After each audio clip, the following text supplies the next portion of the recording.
Ito. This episode brought to you by Team Manila. Yan, maraming salamat sa Yun. t-shirt. Yan. Shout Team out, Team Manila, Manila. West Philippine Sea. Yan. Okay. Ito na. Let's get down to business. Okay, mga ka-RRM, ito na.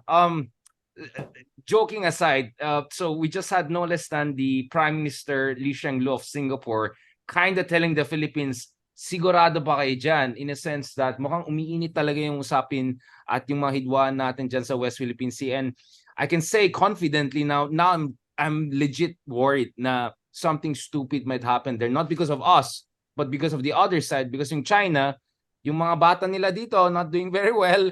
But also, hirap na hirap sila dyan sa West Philippine Sea kasi hindi na gumagana yung mga intimidation tactics nila. Palaban na tayo talaga all the way. Tayo lang wala nang iba sa ASEAN So my goodness, what's going on here? So Sir Ronald, let's start with you and then let's go to Mark. Anong base niyo dito as law-abiding citizens? Well, sabi ko nga sa mga previous episodes at interviews natin, no, ay sa ngayon it's scaling up no? At wala akong nakikita na scenario that it's going to scale down, unfortunately. Mula dun sa laser, tapos water cannon, tapos yung barriers sa Baho de Masinloc, tapos yung ramming, tapos ngayon halos ramming and water cannon at the same time. Tingin ko ay seryoso sila, nagalit sila doon sa BRP Sierra Madre. No? At gusto talaga nilang tanggalin yan. Ang problema, it's still an active vessel, no? Which theoretically, we can pwedeng ma-invoke yung Mutual Defense Treaty with the Americans. No?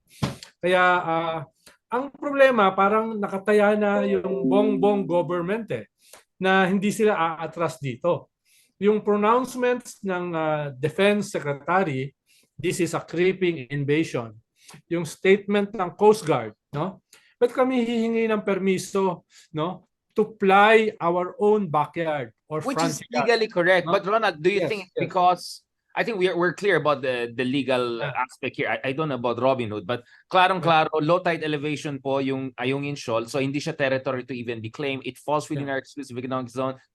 So bakuran talaga natin, walang pakialaman ng bansa. But the realistic problem is the Chinese have already staked their claim. So invested na sila to bully us there, unfortunately. Sa tingin mo, Ronald, BBM got enough assurance from Americans? I mean, we keep on saying BBM is conflict avoidant and now we're literally facing potential national conflict. Pero Richard, ito yung first time na halos mga iba't ibang bansa around the world are supporting us. First time to Hindi ko sinasabi na dapat tumakbo tayo sa kanila.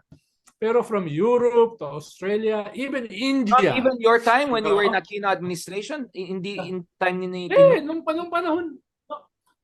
panahon namin ay hindi pa ganito yung escalation no? Para nagkakapaan pa sila At saka yung pivot ng Europe at saka ng US ay hindi pa ganoon katindi, no? Hindi, it's parang symbolic pa lang no? Yung real pivot nangyayari ngayon lang during the time, ironically, of Bongbong Marcos, which was supposed to be, according to the Chinese, pro-China for a long time. Yung mga Marcos. Ngayon pa nangyayari itong halos complete na pivot. No? 5 additional EDCA, perhaps more. No? Tapos, aircraft carriers, battleships, the most modern submarines, no, the biggest military exercises in history, no, nangyayari ngayon dito sa South China Sea. So iba ito iba ito, no. Tapos at this point, ang audience ng China are not us. It's not the world Ang audience nila are their own people na naghahanap ng outlet. Dahil ang daming problema sa economics, ang daming problema sa local bank crisis, real estate explosion, no, etc., purging ng mga generals, no. Imagine mo, 2 defense ministers were purged months from each other. A foreign minister was purged, no. The entire rocket command of China was purged, di ba? Ang dami nangyayari. Grabe, so, kailangan nila ng outward-looking diversion from the internal problems. Kaya nga nagiging mas delikado Di ba? Nagiging mas delikado, no? Talagang almost total yung paglayo nila from the Shao Enlai foreign policy, which was dominant hanggang panahon ni Hu Jintao. Di ba?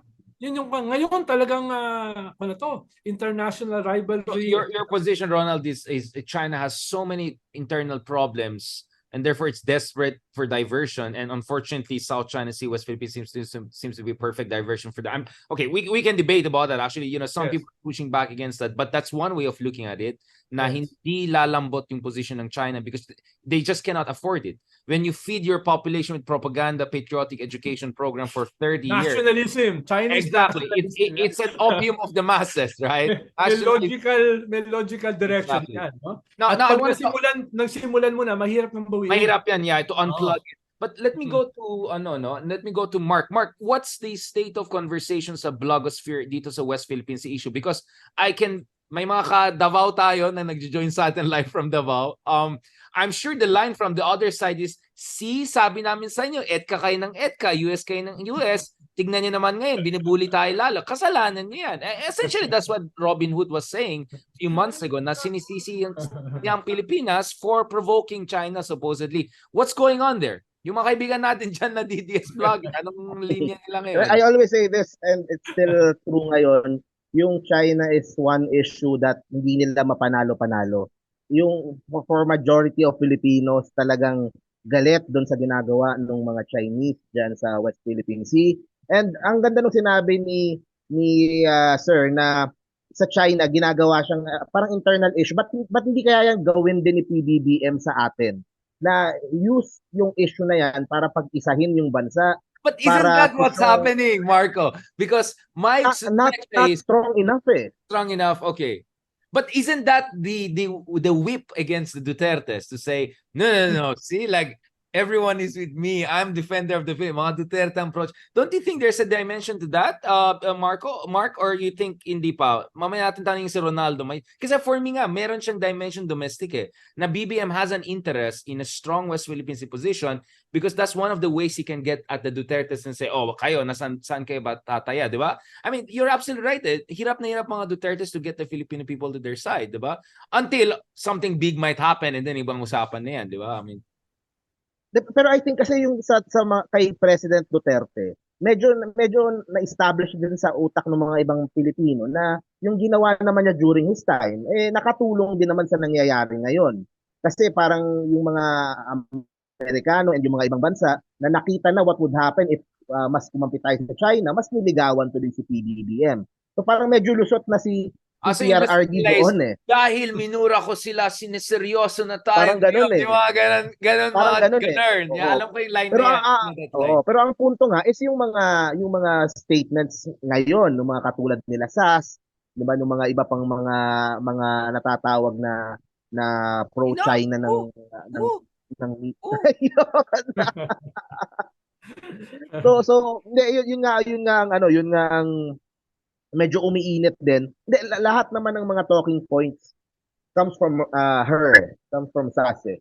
Tapos minsan kumakalat sa DDS, minsan hindi, minsan sa kanya lang. Pero yun nga, ang hirap kasi ipanalo talaga. Pero ang talking points pa talaga galing sa kanya talaga or meron pa Wala namang iba Wala namang iba na ganun ka na pagdating sa issue na to So, most are looking at her. Pero yun nga, ang hirap pa rin ipanalo talaga. Kasi nga, so what you're saying, before I go back to Ronaldo, Mark, is the blogosphere is still tilted against the Duterte line on the West Philippine Sea as of now. So, hindi na natakot ng So, yung fear-mongering... I don't call it the Duterte line Hindi kasi medyo tahimik na naman ngayon Minsan lalabas siya doon kay Kibuloy pagsasalita. Pero yung Duterte line niya, yun nga yung nangyari nung term niya So ngayon, it's either pro-China siguro or ano.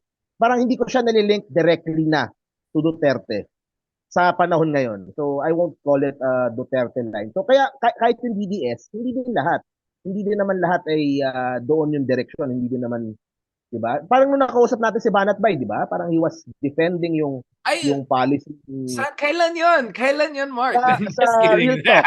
Biglang denial na agad. The DDS naman will defend the 6 years of Tatay Digong. Pero of course. They're open naman kung ano what's best for the country now Kasi syempre nararamdaman din naman nila yung yung sentiment ng tao pagdating sa issue. Nagulat ako diyan na Mark Richard nung nagdebate kami for more than a week ni Robin Padilla, no? Nagulat ako may mga pinapadala sa akin mga DDS vloggers attacking Robin Padilla. Na pro you. Sinasabi nila, kami ay for Digong. Pero sa usapin ng West Philippine Sea, mali si Robin Padilla. Kakampi namin itong pinklawan na si Llamas.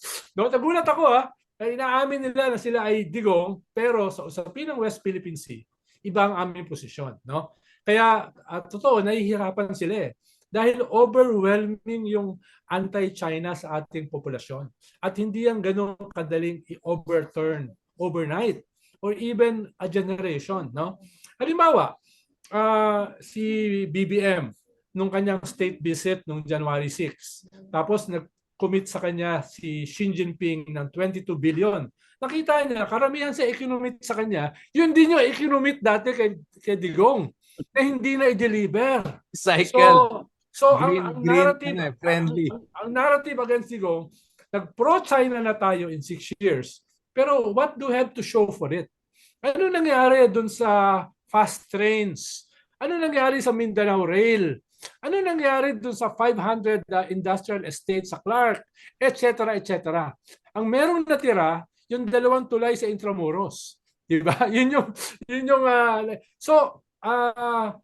yung naging problema dito sa past 6 years under Duterte. Kung bumuhos yung China ng mga projects, Belt and Road, paano nag-commit sila? $24 billion. Ang problema, ang pumasok, less than $1 billion. No? Tapos hindi siya landmark project. Yeah, medyo pitik-pitik lang dito. So anong nangyari? So ngayon, na-realize ni BBM, binobola lang ako nito. No, nung kanyang state visit. At saka Marcos yan, hindi yan magpapabola na basta-basta, mga OG, mga yan. Now, I wanna end this episode more, or go towards the end of this episode on this, kasi we're still developments are happening in West Philippines. Takot ako magsalita more because there could be more developments in the coming days, God willing, not in the wrong direction. So I don't want to say too much on the operational aspect, but just going back to this, Ronald and Mark, in the previous episode, Secretary Llamas talked about the ICC angle, that could be the, clincher, no? What about yung etong proposals na napapasa tayo ng anti-influence propaganda laws? So what if a situation whereby lumala itong West Philippine Sea issue and then biglang they start cracking down dito sa mga allegedly pro-Beijing propagandists? And you could see where this could go, di ba? Na medyo pwede parang reverse red tag ang mangyari dyan, di ba? Or the other red tag. Do you see that possibility? Yeah. Problema kasi, Richard, wala tayong treason laws Di ba? Ang ating treason laws... i-update nila. Gagawa sila ng bagong batas. Ang ating treason laws ay during a war. No, doon lang malinaw yung ating... So, during peacetime, hindi ganun kalinaw. Kaya gusto nilang i-strengthen or at least linawin itong mga laws na ito during peacetime. No? At yan ay targeted. No? So, tayo as progressive, ay ayaw naman natin na yung right na mag-express ng opposition ay mawala. No? So, kung tayo dyan. Baka ma-weaponize yung batas na yan. Baka ma-weaponize. Yes. Oo. Tanggap natin na may mga traidor. No? Tanggap natin na dapat may mga lagyan ng bayong sa mga bahay. No? Pero kung yan ay gagawing criminal case. Delikado yan.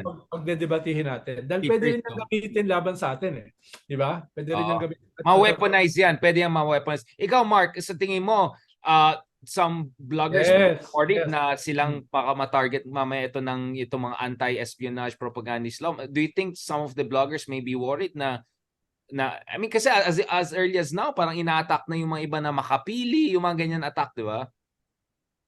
Pero parang may narinig ako na it's one thing if you are, kunyari, gusto mo lang mag pro-China or gusto mo lang, pero it's a completely different thing kapag tumatanggap ka na ng pera So maybe, where do they draw the line doon sa batas Siguro baka ganun kung saan nila, where do they draw the line pagdating doon sa pakikipag-coordinate with the Or di ba parang pag tatanggap ka ng pera, you have to be transparent. You declare you're a foreign agent. You declare, so may mga ganong So siguro kung ganon, mas pero yun nga, kung freedom of speech naman yung tatamaan, magsasalita ka lang na, paano kung gusto ko lang talaga yung China, mas gusto ko lang, Exactly, yeah. Di meron ba? I akong, mean, what if meron genuine, akong no? lahi Chinese. Eh, Oo. syempre, di ba yung mga Chinoy natin na ano, Oh, so, why not? hindi Di mo ba? Oo. maiwasan yung ibang Chinoy natin, maaring they have family there, or they have, so, in the same way na meron tayong pamilya sa US. So, I think, yun kung saan nila i-draw yung line doon. And siguro gusto ko lang din sabihin, in the struggle against our neighbor China, kailangan natin yung isa't isa, kahit yung mga DDS, I believe, we shouldn't alienate them. Kung merong mga pagkakamali nung time ni Duterte, I think now is not the time na, diyan kayo o diyan kayo sa China. No, now is not the time to push them away. Let's welcome them kasi para sa bansa, and para mas makita kung sino lang yung sa kanila na pro-China talaga. Kasi minsan nagagamit silang shield eh. Nagiging battle for influence for China, from China, nagagamit yung Duterte versus Lenin na hindi dapat. Na kahit maka-Duterte ka, kahit maka-Lenin ka, dapat ang loyalty mo ay nasa Pilipinas pa rin. So I think we shouldn't alienate yung ibang mga supporters, kung mga Duterte supporters man yan, I kung agree. loyalista I man. agree. Last So point I for think Kaya Richard, no, yung mahalaga yung sabi ni Mark. Yan yung source ng away namin nung isang Rafi. Ano yung bordering on racism yung kanyang atake. ay, oo, tama. Yung Oo. paranoia, no, na they're coming out of the woodwork, Chinese Brothers, spies, tama. People's Liberation Army, etc. No, yung nagkakreate ka ng paranoia na delikado yan eh. No, ayoko mangyari sa atin yung nangyari sa Indonesia, no, nung panahon ni Sukarno. 1 million died. Lahat ng Chinese-looking na tao pinapatay, no? At kaya delikado yung ganyang klaseng paranoia. Yung ating Senate President, no, nagsabi, yung mga Filipino-Chinese, no, patunayan nyo kung kayo ay Filipino or Chinese. Yung ganung pronouncement, delikado yan. That's bordering on racism. If Collective not racist, branding na yan. Oo, Oo, yan ang delikado. Yan yung pinanggagalingan nitong Israel sa pagwasak ng Palestine sa Gaza, 'di ba? Lahat kayo Hamas, no? Kung hindi niyo isusuko ang Hamas, lahat kayo Hamas. So delikado yung ganyan, no? Ma-target lahat. Oo, Kahit ma-target lahat. critical tayo sa China, critical tayo sa aggression na ginagawa nila, at saka yung mga pro-China na mga Pilipino, dapat hindi maging paranoia, no, hindi maging racist, no, hindi maging lunacy, no, katulad na nangyayari sa ibang mga bansa na may mga populist xenophobic leaders, no. Trump. Ayan, no. Yan yung delikado, no. Last point. Kaya binata ko yung isang Rafi. Last point to close this episode. Naka 2 hours na pala tayo. Bilis ng panahon. May worry ba tayo? I first start with Mark and then I'll go to Ronald. Mark and Ronald, worried ba kayo na baka mag-overcorrect tayo, na baka maging masyadong dependent ang Pilipinas sa Amerika? Kasi parang ang tapang-tapang natin. Pero saan ba galing ito? Galing ba ito sa risk assessment or galing ba ito dahil feeling natin sinusupport tayo na lahat? Sabi nga ni Ronald, this is a historic moment na nagrarally mga allies natin. Ikaw, Mark, feeling mo ba may risk na baka maging over-dependent naman tayo sa US? Na baka masyado tayong tatayan na dun sa US camp? Kasi you were saying, well, what if China down the road could be a better partner? What if another Trump wins? Another worse than Trump wins in the US? And then sila naman yung problema. Anong basa mo dyan, Mark? Then Ronald. Sa akin, tingin ko, syempre, we don't want to cut ties with China naman. It's still a big trading partner. Ako at this point, more of independence lang eh. Parang siguro let's act as if, paano kung tomorrow iputulin ng China lahat ng mga trade sa atin. So siguro we should be prepared lang na kung if ever mangyari yung mga worst case na ganun, we should be prepared. And at the same time, ito naman I learned from you, na yung magandang alliances natin with US and ibang countries, what can we get in return to strengthen our own military, so we can defend ourselves better, so we can have a stronger Navy, Coast Guard, military. And lastly siguro, yung ating kasi parang we started this episode yung sinabi mo sa Singapore, diba? And sa akin, it's still ASEAN talaga eh. Kailangan we need to have stronger bond with ASEAN. Dapat maging align tayo sa direction as a region eh. Ito parang ngayon kanya-kanyang kanya-kanyang direction, may mga ibang mas malapit sa China. So I don't know how we're going to do that, pero I think stronger pa rin with our neighbors eh. But Para Mark, at least do you think we're on the right track right now? I mean, just right off the bat, parang fast talk style, Tito Boy. Tama ba yung ginagawa ni Marcos? Mark or hindi? Overall? para sa akin oo. Tama. Para sa Overall. akin oo. Like 1 out of 10, you give him what? 7, 8, 9 out of 10? Like if you were to grade him. Pasado or better than pasado? Siguro ilagay ko na lang sa pasado muna kasi Pasado man, So, makikita pa chill lang natin yung tayo. epekto eh. Pero yung Oo. in terms of direction, gusto ko naman yun nangyayari. Okay, so yun Yan ang sa gusto akin. kay Mark eh. Mukhang talagang expert ka na talaga ngayon. Dami natin pinagsasabi. Ikaw, Sir Ronald, last points. Is Marcos on the right direction and how do you make sure we get it Well, una right? yung tanong mo, no? The risk is always there na masyado tayo mag-overcompensate, di ba? Lalo na because of our history with the Americans, di ba? So, kaya nga maganda yung sinabi ng Coast Guard nung merong nagpo-propose na mga politiko na, magtayo tayo ng permanent structure sa Ayungin. Sabi nila, humingi tayo ng tulong sa mga Amerikano. Ano sabi ng Coast Guard? Hindi kailangan. Hindi kailangan, no? Palakasin natin yung BRP Sierra Madre. Huwag tayo mag-provoke, pero huwag na tayo humingi ng tulong para sa permanent structure sa ating allies. Ikalawa, sabi ng Coast Guard, sabi kasi ng iba, humingi tayo ng tulong sa US,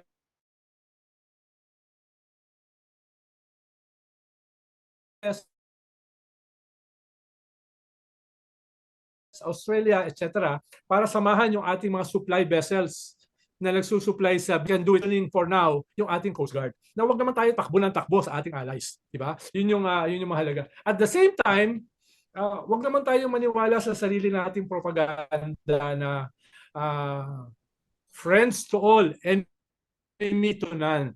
Parang Hallmark greeting card, di ba? In the real world, yan, Ronald, pang tourism yan, hindi in the real world, yung China ang nag-occupy ng ating EEZ at dinadrive yung ating fishermen at yung ating mga Coast Guard. Yun ang reality. Kaya yung iba sa kaliwa na ang sinisigaw pa rin ay Marcos US dictatorship. Grow up, no? Grow up. Tapos na yung Cold War eh. Iba yung reality ngayon. Ito yung reality. Diba? At ito yung dapat nating i-engage without overcompensating. Diba? Yun yung iniingatan natin. Overcorrection. Kaya halimbawa, magkaroon ng gera sa Taiwan. Huwag tayo basta-basta sumama dyan. Malinaw sa ating constitution, we renounce war as an instrument of foreign policy. No? Pero, give credit where credit is due. No? Ang sabi ni Digong, nung nanalo tayo sa UNCLOS, baliwala yan. It's just a piece of paper na dapat itapon sa basura. Si Bongbong, anong sinabi niya? It's a historic win. No, it's a historic win. Tama 'yun. 'Di ba? Tama 'yun, no? Kaya 'yun yung malaking difference between the Duterte government and the Marcos government. Kahit hindi ako pro Marcos, i-appreciate ko 'yon. Yung ganung klaseng pagpapahalaga sa ating UNCLOS victory, etc., etc. Yan politics. Richard, may tatanong lang ako mabilis lang. Gaano ba tayo kalayo pa from having stronger alliances with our Southeast Asian neighbor? Kasi parang mas sa US, parang mas pa tayo kaysa sa mga neighbor natin. Ang problema natin, Mark, sa ASEAN, mahalaga yung ASEAN eh. Pero ang problema sa ASEAN, it's the least common denominator. Ibig sabihin, kung yung Cambodia tumutol na magkaroon ng code of conduct with China, wala na. Wala na. Kaya ang hirap mag-unite sa ASEAN dahil ang Laos, ang Cambodia, which is almost a province of China. No? Pag kumontra yan, no?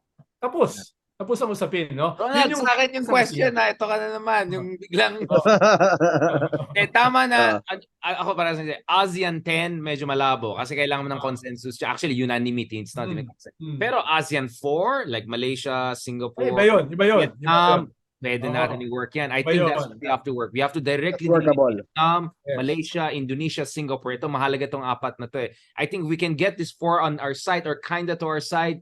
We can make an impact. Pero wag na tayo umasa sa ASEAN 10. Of course, we'll be nice and diplomatic. So for me, hindi useless ang ASEAN. Pero pumili ka saan ka tataya sa ASEAN para you get the ROI that you're looking for. Yun lang. Salamat guys. I appreciate this. Wow. I'm so happy itong first ever menage a trois. Threesome. Natin. Wait lang, magsa-Sunday na, magpakabait na kayo. Alright, okay. Thank you so much. Bait ko, ha? Hindi ako katulad ni Richard. Ewan ko kay Mark. Ako, naka-yellow, naka-red, McDonald's. Unity. Saka thank you again sa Team Manila dito sa t-shirt nyo. Baka naman next time magpadala kayo kay Ronald din. Baka magpapagod naman yan. Thank you so much guys. I really appreciate it. So that's another episode, our fourth episode. Fourth na tayo agad, diba? Looking forward to more of this in the coming weeks and as we discuss developments, political, geopolitical, economic, and Marites showbiz. On that note, thank you very much. God bless. Baka magaling na yung aking kuwan. Sana. Makapagsalita na ako. Pero hindi obvious eh. Obvious. Parang hindi rin. Ang sakit. Pahinga po kayo. Magpahinga. Salamat Mark. Salamat Ronald. Salamat. Salamat sa mga followers natin. Pa-upload natin separately each of these episodes. Don't worry. You'll have a proper version para kita niyo mga gwapo natin kasama dyan. God bless. Talk to you soon. God bless po. Sunday. Have a blessed Sunday. Sabbath day.